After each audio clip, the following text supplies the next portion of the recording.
আম্মা একবার খুব অসুস্থ হয়ে গিয়েছিলেন। সেই সময় একটি হসপিটালে অ্যাম্বুলেন্স চাওয়া হয়েছিল, তারা অ্যাম্বুলেন্সটি দেয় নাই সেদিন। ঠিক আছে, এখন এক মিনিট, আমি যেটা বলতে চাইছি দয়া করে একটু শুনুন। তারা সেটি দেয়নি অ্যাম্বুলেন্সটি। এখন আজকে এই মুহূর্তে বিএনপি দেশ পরিচালনার দায়িত্বে আছে, I am the prime minister. আমি চাইলে ব্যক্তিগত আক্রোশ থেকে হয়তো আমি প্রতিশোধ নিতে পারি, কিন্তু আমি যদি নেই তাতে বেনিফিটটা কি হবে বলতে পারেন? কোনো বেনিফিট হবে কারো? কোনো কোনো বেনিফিট হবে না। যেই কথাটি আমি বলতে চাইছি,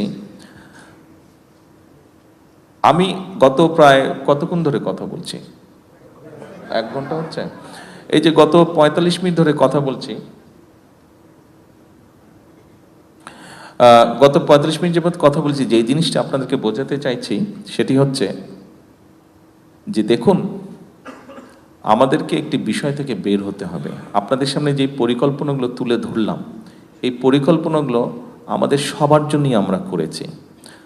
আমরা যদি সকলে মিলে হইচই করি, সকলে মিলে যদি শুধু নিজেরটা দাবি করি, তাহলে কোনোটাই হবে না।